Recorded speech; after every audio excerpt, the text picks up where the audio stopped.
역대하 17장 7절에서 19절 말씀 제가 받들어 읽습니다. 그가 왕위에 있은 지 3년에 그의 방백들 벤하엘과 오바댜와 스가랴와 느다넬과 미가야를 보내어 유다 여러 성읍에 가서 가르치게 하고 또 그들과 함께 레위 사람 스마야와 느다냐와 스바랴와 아사헬과 스미라목과 여혼아단과 아도니아와 도비아와 도바도니아 등 레위 사람들을 보내고 또 저희와 함께 제사장 엘리사마와 여호람을 보내었더니 그들이 여호와의 율법책을 가지고 유다에서 가르치되 그 모든 유다 성읍들로 두루 다니며 백성들을 가르쳤더라.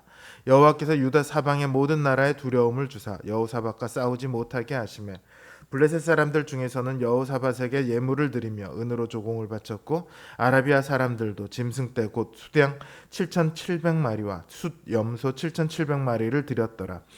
여호사밧이 점점 강대하여 유다의 견고한 요새와 국고성을 건축하고 유다 여러 성에 공사를 많이 하고 또 예루살렘에 크게 욕망스러운 군사를 두었으니 군사의 수요가 그들의 족속대로 이러하니라. 유다에 속한 천부장 중에는 아드나가 으뜸이 되어 큰 용사 30만 명을 거느렸고 그 다음은 지휘관 여호하나니니 28만 명을 거느렸고 그 다음은 시그리의 아들 아마시아니 그는 자기를 여호와께 즐거이 드린 자라. 큰 용사 20만 명을 거느렸고 베냐민에 속한 자 중에 큰 용사 엘리아다는 활과 방패를 잡은 자 20만 명을 거느렸고 그 다음은 여호사밧이라. 싸움을 준비한 자 18만 명을 거느렸으니 이는 다 왕을 모시는 자요 이 외에 또 온 유다 견고한 성읍들에 왕이 군사를 두었더라. 아멘.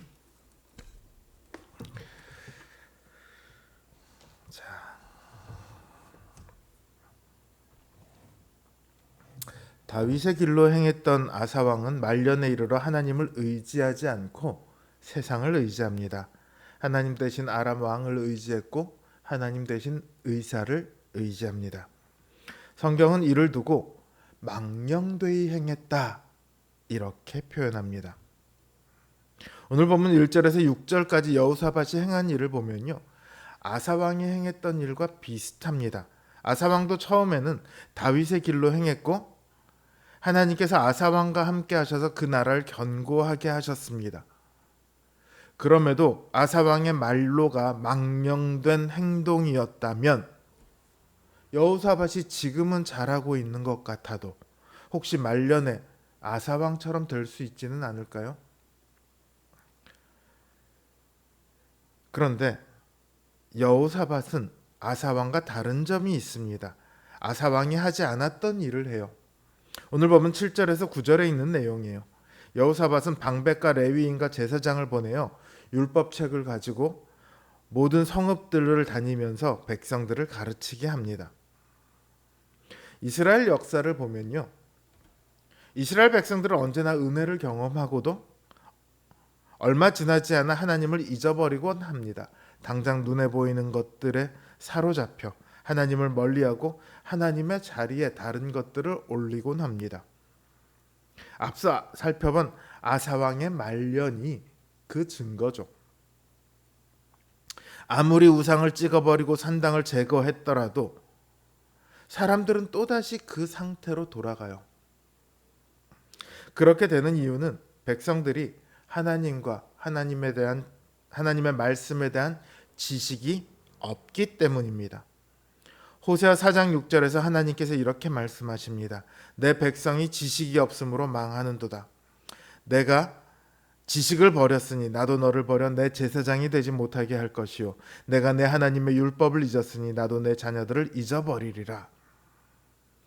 하나님에 대한 지식이 없으면 지금 당장의 모습이 아무리 괜찮아 보인다 할지라도 결국은 하나님과 상관이 없는 죄인의 모습으로 망령된 삶으로 끝날 뿐입니다. 그런데 이제 여호사밧 왕이 율법책을 가지고 백성들을 가르치도록 사람을 보내는 모습을 보면 여호사밧의 결과는 아사 왕과는 다를 수 있겠다, 이런 예상을 하게 되죠. 하나님께서 여호사밧을 점점 강대하게 하세요. 주변 나라들의 두려움을 주셔서 여호사밧과 감히 싸울 생각을 못하게 하십니다.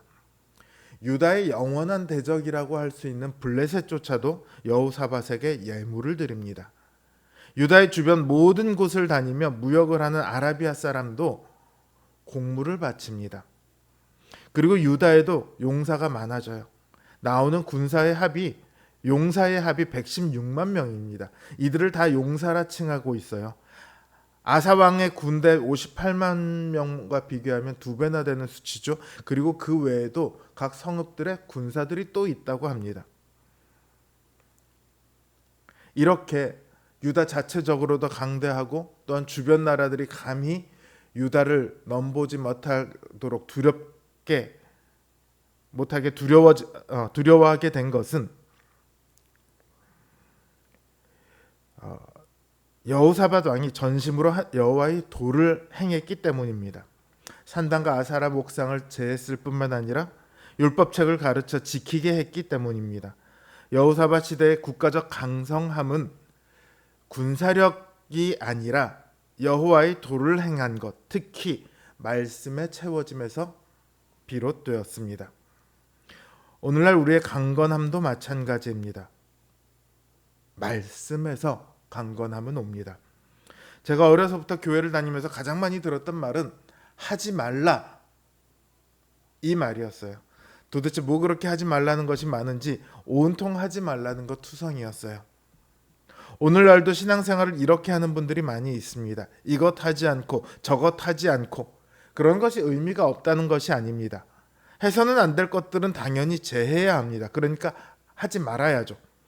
그러나 오늘 여호사밧의 행한 일에서 보듯이 우리 안에는 채워져야 하는 것이 있습니다. 바로 말씀입니다. 하나님에 대한 지식입니다. 얼마 전에 한 대형 교회에서 있었던 500억 원이 넘는 사기 사건에 대해 제가 얘기를 들었어요. 교회 일을 열심히 하던 한 집사가 사람들에게 투자하면 돈을 크게 불려준다며 투자를 권유하고 다녔대요. 사람들이 투자하라고 하면 잘 믿나요? 안 믿죠. 그러니까 투자를 별로 안 하니까 이 집사가 뭐라고 하고 다니냐면 자기가 하나님께 기도했는데 하나님께서 2년 안에 투자한 돈이 크게 돌아올 거다, 이렇게 말씀하셨다, 이렇게 얘기를 하고 다녀요. 그랬더니 사람들이 막 투자를 했답니다. 500억 원이 넘는 돈이 모였대요. 그 결과는 뻔하죠. 하나님에 대한 지식이 없어서 그렇습니다. 지식이 없으니 진짜 하나님의 뜻이 무엇인지를 분별할 수 없는 거예요. 아무리 좋은 교회를 다녀도요, 아무리 좋은 말씀을 들어도요, 자신 안에 하나님의 말씀이 없으면요, 위태롭게 신앙생활을 할 수밖에 없습니다. 술 안 마시고 담배 안 피고 헌금 잘 내고 이게 신앙생활의 전부가 아니잖아요. 저를 참 가슴 아프게 했던 말 중에 말씀 없는 기독교라는 표현이 있습니다.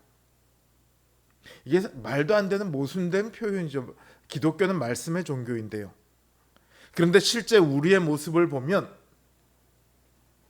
또 그 말이 틀린 것만은 아닌 것 같다, 이런 생각이 들기도 합니다. 말씀이 없으면 망령되게 행하게 됩니다. 세상을 따라가게 돼요. 세상은 언제나 우리를 유혹합니다. 우리더러 자신들과 함께 가자고, 자신들을 의지하라고, 자신들을 최고의 보물로 여기라고 유혹합니다. 이것들과 싸워야 해요. 그러기 위해서는 우리 안에 하나님의 말씀이 있어야 합니다. 우리의 신앙은요, 죄를 비워내는 것에서 멈춰서는 안 됩니다. 반드시 생명의 말씀으로 채워져야 합니다. 그래야 견고한 신앙, 강대한 신앙을 가질 수 있습니다. 그러니 언제나 말씀을 읽고, 말씀을 듣고, 말씀을 묵상하고, 말씀을 지키기 위해 애써야 합니다. 하나님의 말씀 안에서 늘 견고하며 강대한 성도님들 되시길 주님의 이름으로 기원합니다.